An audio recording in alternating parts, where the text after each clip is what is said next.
اس لیے اس ضد اور ہٹ درمی کی بنیاد پر، حسد اور بغض کی بنیاد پر وہ مخالفت کرتے تھے، وگرنہ ایسی کوئی بات نہیں تھی کہ واقع میں وہ آپ کو سچا نہ سمجھتے ہوں۔ اعوذ باللہ من الشیطان الرجیم، بسم اللہ الرحمن الرحیم۔ قد نعلم انہ لیحزنک الذی یقولون فإنہم لا یکذبونک وَلَٰكِنَّ الظَّالِمِينَ بِآيَاتِ اللَّهِ يَجْحَدُونَ۔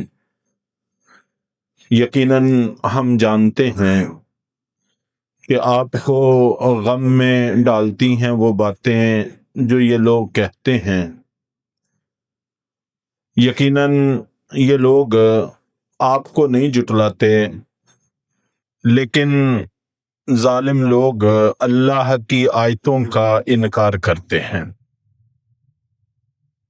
اللہ کے نبی صلی اللہ علیہ وسلم چونکہ اپنی امت کی اصلاح چاہتے تھے، یہ چاہتے تھے کہ آپ جہنم سے بچ جائیں، جنت میں داخل ہوں، اور جب کوئی بھی مخلص بڑے اخلاص کے ساتھ خیر خواہی سے محنت کرتا ہے، آگے سے رد عمل مناسب نہ ہو تو دکھ ہونا، تکلیف ہونا ایک فطری سی چیز ہے۔ تو اللہ کے نبی صلی اللہ علیہ وسلم کو اس سے بڑا صدمہ ہوتا تھا۔ تو اللہ رب العزت نے آپ نبی پاک صلی اللہ علیہ وسلم کو تسلی دی ہے کہ آپ کو پریشان ہونے کی ضرورت نہیں ہے، یہ لوگ آپ کی تکذیب نہیں کرتے، بلکہ یہ ظالم لوگ تو اللہ کی آیتوں کے منکر ہیں۔ چنانچہ مشرکین مکہ بھی اللہ کے نبی صلی اللہ علیہ وسلم کو صادق امین کے لقب سے جانتے تھے، پہچانتے تھے، یہاں تک کہ آپ کے بڑے سے بڑے دشمن وہ بھی جب تنہائی میں آپس میں گفتگو کرتے تھے تو اس بات کو تسلیم کرتے تھے کہ آپ سچے ہیں۔ چنانچہ غزوہ بدر کے موقع پر چونکہ پہلا معرکہ تھا اور دونوں طرف عزیز و اقارب رشتہ دار بھی تھے، اس لیے کچھ لوگوں کے اندر یہ احساس تھا کہ یہ جنگ نہیں ہونی چاہیے، اور ادھر ابو جہل اس بات پر تلا ہوا تھا کہ جنگ ہونی چاہیے، چنانچہ اس کی موت اسی جنگ میں مقدر تھی، تو اس کی موت اس کو پیچھے ہٹنے نہیں دے رہی تھی۔ تو اس موقع پر اخنس بن شریک نے ابو جہل سے پوچھا کہ ابو الحکم، ابو جہل اس کو مسلمان کہتے ہیں، ہم لوگ اس کو ابو جہل اس کی ضد کی وجہ سے، ہٹ درمی کی وجہ سے، اسلام کی مخالفت اور دشمنی کی وجہ سے، یہ چونکہ بہت آگے نکلا ہوا تھا، اس وجہ سے اس کو ابو جہل کے لقب سے تعبیر کیا جاتا ہے، وگرنہ اس وقت یہ ابو الحکم کے لقب سے معروف اور مشہور تھا۔ ابو الحکم کا معنی اس میں فیصلے کی بڑی صلاحیت تھی، دانشمند بڑا تھا، عقل مند بڑا تھا۔ یہی وجہ تھی کہ اللہ کے نبی صلی اللہ علیہ وسلم نے جب اللہ تعالیٰ سے دعا کی تھی تو اس میں ایک اسی کا تقاضا تھا کہ ابو جہل یا عمر ابن خطاب ان میں سے کسی ایک کو ہدایت دے کر اسلام کو عزت عطا فرما۔ تو حضرت عمر رضی اللہ تعالیٰ عنہ کی صلاحیتوں سے تو زمانہ واقف ہے، تو حضرت عمر رضی اللہ تعالیٰ عنہ کے پائے کا آدمی تھا یہ بھی، تو اس لیے اس کو ابو الحکم کہا کرتے تھے۔ تو اخنس بن شریک نے کہا کہ ابو الحکم، کیا آپ کا خیال اللہ کے نبی صلی اللہ علیہ وسلم کے بارے میں واقعی یہ ہے کہ وہ غلط بیانی کر رہے ہیں؟ تو آپ اپنا خیال آپ کے بارے میں ظاہر کریں، اس وقت میں اور آپ دونوں ہی ہیں، کوئی اور موجود نہیں ہے۔ تو ابو جہل نے کہا کہ واللہ، اللہ کی قسم، یہ سچے ہیں، زندگی بھر انہوں نے کبھی کوئی غلط بیانی نہیں کی، جھوٹ نہیں بولا۔ تو اخنس بن شریک نے کہا تو پھر اتنی ہٹ درمی ضد کس بنیاد پہ کر رہے ہو، کیوں جنگ کرنا چاہتے ہو؟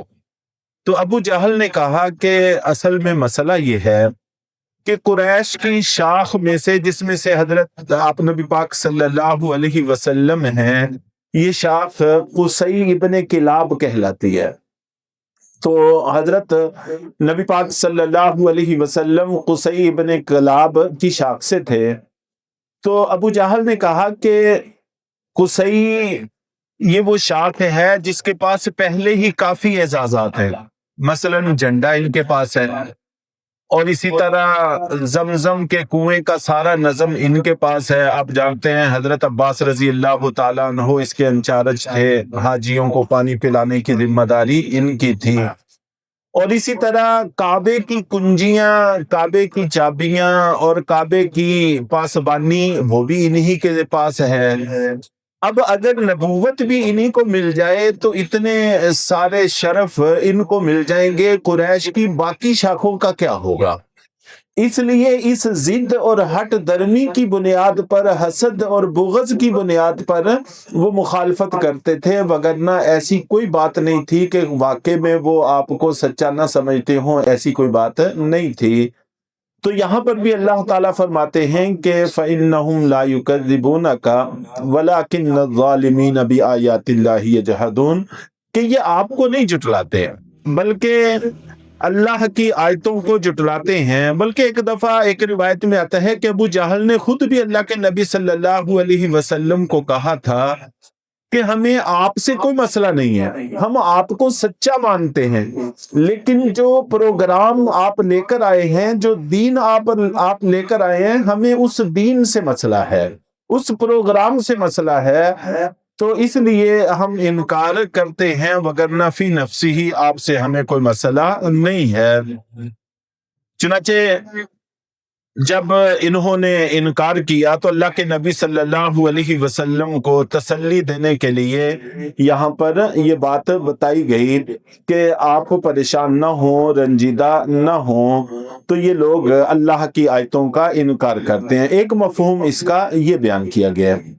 دوسرا مفہوم یہ بھی بیان کیا گیا ہے کہ اللہ کے نبی صلی اللہ علیہ وسلم کو اس بات کی پریشانی ہی نہیں تھی کہ یہ مجھے جھٹلاتے ہیں، بلکہ آپ کو پریشانی اس بات کی تھی کہ یہ اللہ کی آیتوں کو جھٹلاتے ہیں. تو یہ بات یہاں پر کہی جا رہی ہے کہ یہ آپ کو نہیں جھٹلاتے، آپ اس وجہ سے رنجیدہ ہوتے ہیں کہ یہ آپ کو نہیں جھٹلاتے، لیکن یہ ظالم لوگ اللہ کی آیتوں کو جھٹلاتے ہیں. اللہ کی آیتوں کو جھٹلانے کی وجہ سے آپ کو صدمہ اور زیادہ ہوتا ہے، وگرنہ اپنی آپ کو کوئی خاص پرواہ نہیں ہے. تو بہرحال یہ اللہ کی آیتوں کو جھٹلاتے ہیں، تو یہ بھی کوئی پریشانی کی چیز نہیں ہے. اللہ کی آیتوں کو جھٹلانا یہ کوئی نیا کام نہیں ہے، پہلے بھی لوگ جھٹلاتے رہے ہیں. وَلَقَدْ كُذِّبَتْ رُسُلٌ مِّن قَبْلِكَ، کہ آپ سے پہلے بھی بہت سے رسولوں کو جھٹلایا گیا. فَصَبَرُوا عَلَى مَا كُذِّبُوا وَأُوذُوا، تو انہوں نے صبر کیا اس بات پر کہ ان کو جھٹلایا گیا اور ان کو اذیتیں پہنچائی گئیں. حَتَّى أَتَاهُمْ نَصْرُنَا، یہاں تک کہ ان کے پاس ہماری مدد پہنچ گئی. تو یہ اللہ کی آیتوں کو جھٹلانے کا معاملہ کوئی نیا معاملہ نہیں ہے، پہلے بھی رسولوں کے ساتھ یہ واقعات پیش آتے رہے ہیں. تو پہلے رسولوں نے بھی صبر سے کام لیا، آپ بھی صبر سے کام لیں، تو ہماری مدد وہاں پر بھی پہنچی، یہاں پر بھی پہنچ کے رہے گی. ایسا نہیں ہے کہ اللہ کے نظام میں کوئی تبدیلی آ جاتی ہے.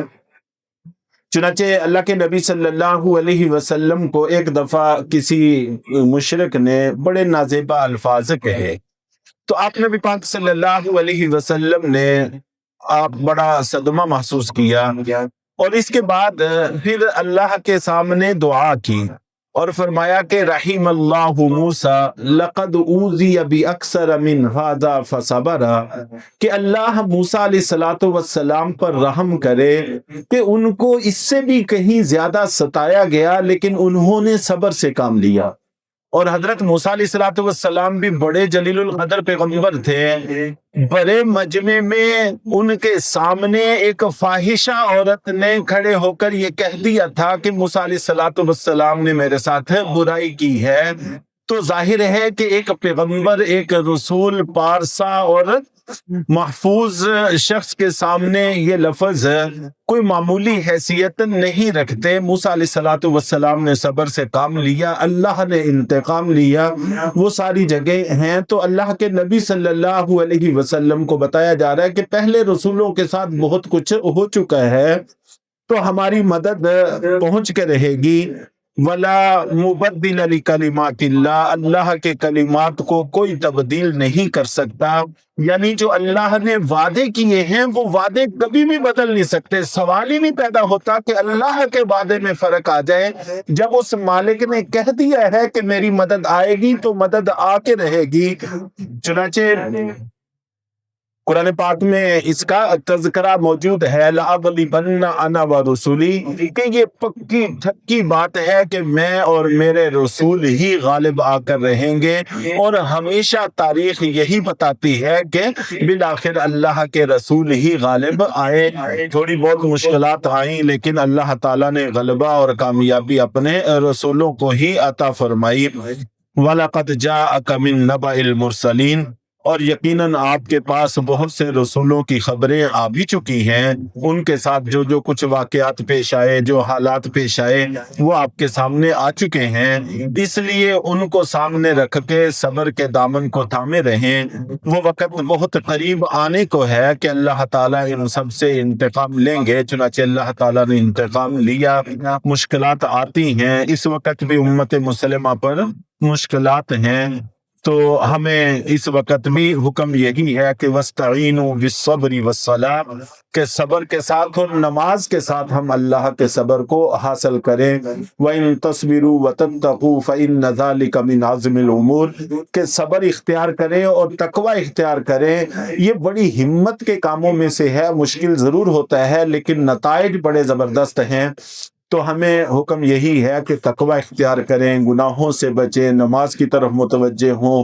اور صبر کا معنی بعض مفسرین نے روزے سے بھی کیا ہے کہ صبر سے مراد روزہ ہے، تو روزے کا اہتمام کریں، ساری عبادات کا اہتمام کریں تو اللہ کی مدد آ کر رہے گی۔ اللہ تعالی ہم سب کو صحیح طریقے پر چلنے کی توفیق عطا فرمائے۔